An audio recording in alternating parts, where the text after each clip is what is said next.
Salut tout le monde, bienvenue sur la chaîne de Taxi en VE. Aujourd'hui, on va parler du nouvel OS qui est enfin déployé, le 5.6.0. Avant de commencer la vidéo, comme d'habitude, on s'abonne et on active la cloche des notifications. Alors, dans cet OS, il n'y a pas full de nouveautés, mais il y a des trucs sympas. On va en parler tout de suite pour que vous ayez un peu un guide et que vous ne soyez pas tous en train de chercher un peu les nouveautés. Alors, en premier lieu, on va parler du GPS. Alors désolé pour les reflets, mais comme vous pouvez le voir, là déjà, la map est complètement différente de ce qu'il y avait avant. Alors qu'est-ce qui est nouveau? On va rezoomer. Là, vous voyez, il y a un petit feu. Et vous allez voir les routes, hop là, elles changent de couleur. Vous voyez, là elle est verte, là elle s'éteint. Tac.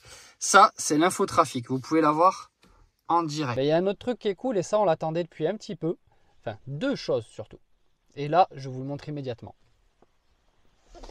Alors, il y a un nouveau raccourci aussi pour chercher les bornes de recharge. Mais l'avantage, regardez, si j'appuie là sur le carré et que je descends, il y a des réseaux de charge.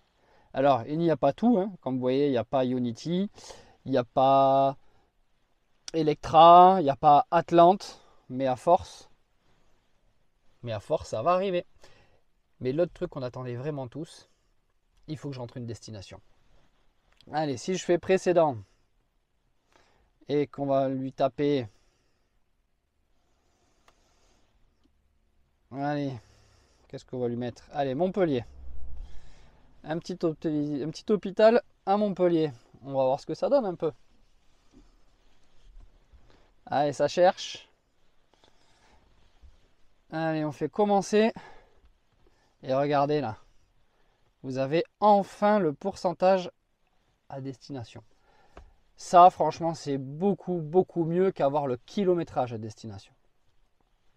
Mais également, quand on active la mise à jour, la voiture nous dit déjà que c'est un GPS TomTom, donc ce qui est plutôt pas mal. Et on peut également, là je ne pourrais pas vous le montrer, mais on peut également télécharger les cartes hors ligne. Donc ça c'est génial. S'il n'y a pas de réseau, la voiture continuera sa route et saura exactement où elle est. Ensuite, il y a le X-Pilot qui a été amélioré et à chaque fois il l'améliore toujours un peu. Là, le maintien de cap, donc quand je parle de maintien de cap, c'est maintien dans la voie et les courbes. La voiture a vraiment été améliorée à ce niveau-là. Il y a encore du boulot, mais petit à petit, et vaut mieux petit à petit que beaucoup d'un coup. Ensuite, qu'est-ce qu'on pourrait parler? On pourrait parler des X-Combo. Donc les X-Combo, c'est dans la vidéo que je vous parlais précédemment. Et là, l'avantage avec la 5.6.0, c'est qu'on peut avoir le mode Sentinelle activé en permanence. C'est-à-dire qu'avec ce combo-là, vous l'activez, vous sortez de la voiture se ferme, le Sentinelle sera activé d'office. Pour le désactiver, il faudra passer par votre téléphone, vous le désactivez et ce sera terminé. Ensuite, au niveau de la liaison Bluetooth aussi, ça a été amélioré au niveau d'ouverture-fermeture. En tout cas, là, moi, j'ai la dernière OS Apple, la 18.4, je crois, de mémoire. J'ai pas eu un seul bug depuis que j'ai la bêta en ouverture-fermeture. Alors, on verra à mesure, mais moi, je vous dis, ça fait déjà un peu plus d'un mois, je crois que je suis en bêta, ou à peine un mois. Tout dépendra, voilà. Pas un souci. Et le CarPlay également a été amélioré avec le Bluetooth téléphone. Enfin voilà. L'Android, je ne sais pas, j'ai pas d'Android. Mais en tout cas, le CarPlay est encore plus stable qu'avant. Sinon, petite nouveauté plutôt sympa. Et là, ça se passe dans les réglages de l'écran. Alors pour ça, ça se passe dans le menu caméra. Donc écran tactile. Là, je suis en drive. Tac. Allez, mon clignotant à droite, mon clignotant à gauche. Bon, jusque-là, rien de nouveau sous le soleil. Sauf que, si je passe par tableau de bord, dans le menu caméra, regardez un peu, clignotant droit, là, clignotant gauche, là. Et bien ça, sincèrement, c'est plutôt pas mal. Alors, l'avantage, c'est qu'on a quand même le choix sur l'écran tactile ou sur le combiné instrument derrière le volant. Ça, c'est pas mal. Comme ça, chacun fait à son goût. Mais c'était quelque chose qui avait été demandé et qui a été remonté. Ensuite, il y a également la dashcam en marche arrière. Alors sincèrement, je ne sais pas comment ça marche. Je vais juste faire une supposition. Je suppose que si l'on est en marche arrière, vu que les caméras s'activent et qu'il y a un choc, ça enregistrera.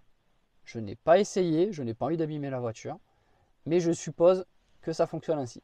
On peut également, ça a été une demande, de pouvoir lire des fichiers vidéo et audio via clé USB.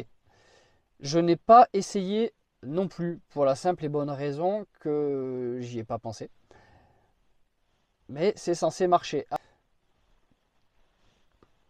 À essayer chez vous. Après, personnellement, j'en trouve pas l'utilité parce que vu que j'ai la recopie d'écran de mon téléphone sur la voiture via le Ugreen, où je vous ai mis une vidéo d'ailleurs dessus où je joue à la Switch et je regarde Netflix.